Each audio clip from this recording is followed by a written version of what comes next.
Condamnation à 1 an de prison ferme pour l'opposant politique malien Seydina Touré. Il est accusé d'incitation pour trouble à l'ordre public. Les détails à retrouver dans cette édition. Rencontre des ministres des Affaires étrangères de l'AES, Alliance des États du Sahel en Russie, sur invitation de leur homologue russe, Sergueï Lavrov. La Russie s'en félicite et voit en cela un nouveau départ dans la coopération avec ces États. Nous y reviendrons également en détail dans cette édition.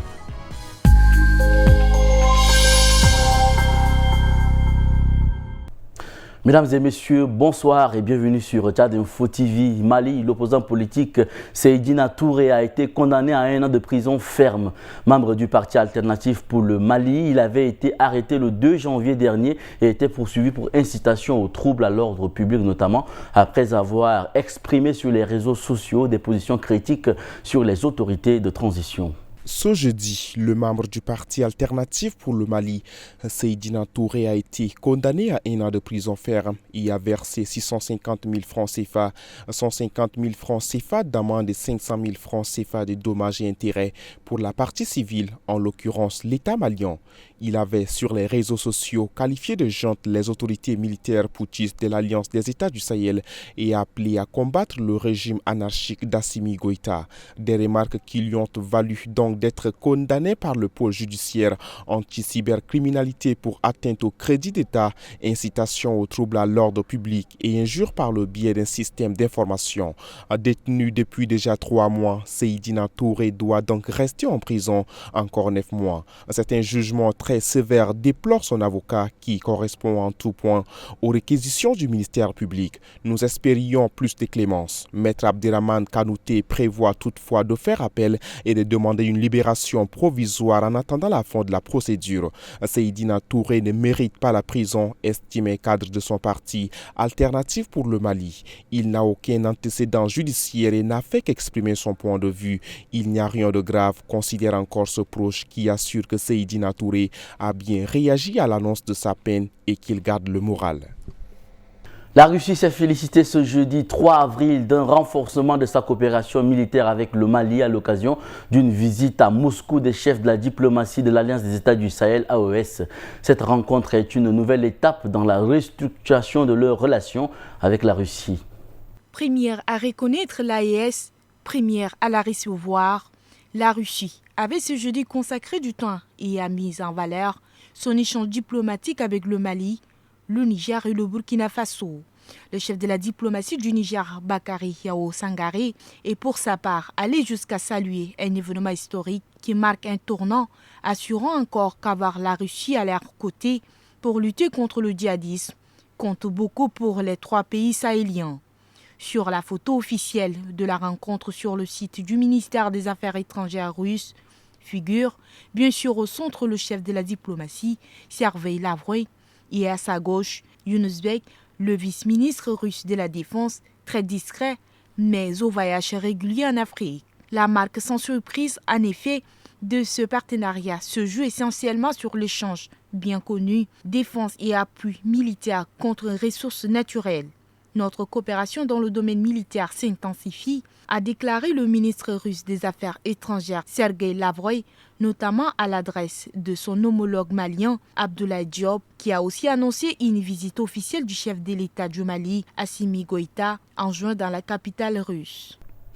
Selon nos informations, Emmanuel Macron devrait atterrir dans la matinée du 23 avril à Madagascar. Il participera au 5e sommet de la Commission de l'océan Indien prévu à Antananarivo, la capitale malgache, le 24 avril.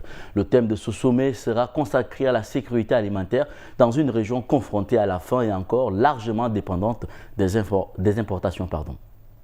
Aux côtés des autres pays membres de l'organisation, les Seychelles, l'île Maurice, les Comores, Madagascar, Emmanuel Macron représentera la France au titre de la réunion. En marge de ce grand rendez-vous régional, d'autres dossiers clés de la relation franco-malgache doivent être abordés.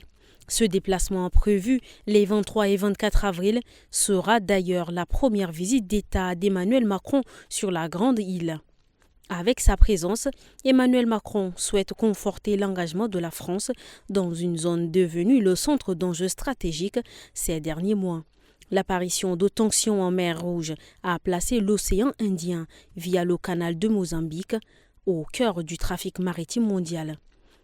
Et ces fonds marins, riches en ressources minières encore inexploitées, en font un espace convoité.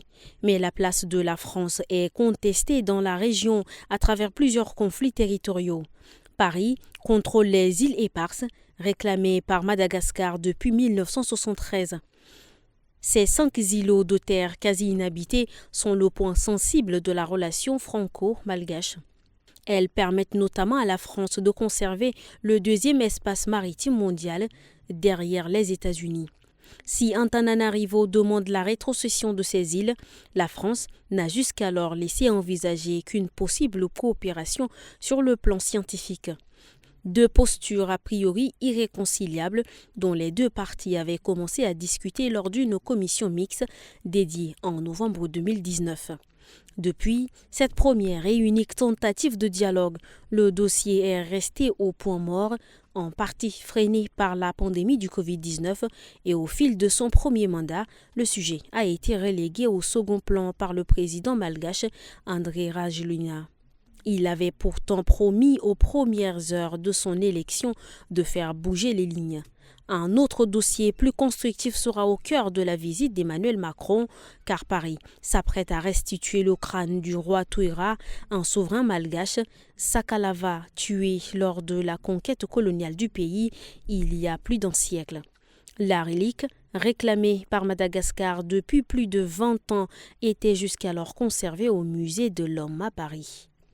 Avec le retour de ce crâne sacré, Madagascar devient le premier exemple d'application de la loi française, votée fin 2023, défiée à faciliter le rapatriement des restes humains gardés dans les collections publiques. Le Sénégal, qui célèbre le 65e anniversaire de son indépendance, rebaptise l'une des artères emblématiques de la capitale pour l'occasion. Le boulevard du Général de Gaulle est devenu boulevard Mamadou Dia, l'un des pères de l'indépendance du pays. Une décision du président Diomaye Faye. Perchés sur une échelle, 2 ouvriers mettent les derniers coups de marteau pour fixer l'écran géant qui retransmettra la cérémonie du 65e anniversaire de l'indépendance du Sénégal. À côté, des passants peinent à nommer le boulevard fraîchement rebaptisé. Ici, c'est l'avenue du boulevard centenaire, dit l'un. La place de l'Obélisque tente un autre, raté. Mais pas de doute, par contre, tout le monde connaît Mamadou Dia, comme le raconte Diaga Diouf, venu voir les préparatifs de la fête nationale. Le premier défilé a eu lieu avec Mamadou Dia, dont, quand même, il rend ce qui est dû à cet homme. L'histoire est là, les gens se souviennent, ils savent qui était Mamadou Dia, dit-il, premier chef de gouvernement après l'indépendance, avant de passer 12 ans en prison. L'homme a marqué l'histoire du pays et les Sénégalais. Ainsi, Youssef, étudiant, se réjouit également de cette réhabilitation. Il est beaucoup plus intéressant de rebaptiser les avenues au nom des Sénégalais qui ont marqué l'histoire du pays, plutôt de donner les noms à des gens que les Sénégalais ne connaissent pas. Estime-t-il, selon une étude de 2019, 60% des rues de Dakar portent encore le nom de figures de la colonisation ou d'écrivains ou médecins français. Assis devant sa boutique de quartier, Papa Dia, un Dakarois à la retraite, pense qu'il faut être beaucoup plus radical. On est en période de décolonisation, donc on change tout et qu'on mette les noms de nos parents, de nos historiens ou de nos grands politiciens qui ont bâti le Sénégal. Propose-t-il. Fin décembre, les nouvelles autorités ont promis de rebaptiser des rues en l'honneur des héros nationaux, sans liste définitive pour le moment. En République démocratique du Congo, le gouvernement a annoncé le doublement des salaires des militaires et policiers effectifs depuis la paix de mars 2025. Le ministre des Finances, Doudou Wamba, a salué un acte historique visant à valoriser les forces de sécurité. Chaque agent reçoit désormais le double de sa rémunération habituelle. Mais comment financer une telle mesure alors que le pays est en guerre à l'Est ? Selon les statistiques de la Banque centrale de la RDC publiées en février, l'enveloppe salariale des FARDC s'élevait à environ 400 millions de dollars fin décembre 2024. Avec le doublement annoncé, elle pourrait atteindre près de 800 millions de dollars d'ici décembre 2025. Premier enjeu, le respect des procédures budgétaires. Des experts rappellent qu'une telle dépense ne peut être engagée sans crédit voté. Elle devrait en principe être précédée par l'adoption d'un budget révisé. Or, le projet de loi des finances rectificative attendu au Conseil des ministres depuis le 14 mars n'a toujours pas été adopté. Deuxième enjeu, la disponibilité des ressources. L'État fait face à une baisse des recettes publiques liée à la guerre dans l'Est. Selon l'Inspection générale des finances, la perte atteint 9% des recettes douanières, rien que pour des postes frontaliers de Goma et Bukavu. À cela s'ajoute la pression sur les revenus miniers. Pour soutenir l'effort de guerre, le gouvernement évoque une réduction du train de vie des institutions. L'ONG spécialisée en finances publiques, CREFDL, propose des pistes. Elle cite notamment le budget du Sénat, passé de 52 millions de dollars en 2020 à près de 100 millions en 2025 et celui de la présidence de 152 à plus de 300 millions sur la même période. Des coupes pourraient être envisagées dans ces institutions et d'autres selon l'organisation. Mais tant que le collectif budgétaire n'est pas officiellement présenté, les modalités de financement de cette mesure restent incertaines. Et c'est ici que s'achève cette édition, mesdames et messieurs. Merci de l'avoir suivi. Très bon suivi de programme sur Tchad Info TV, votre chaîne d'information.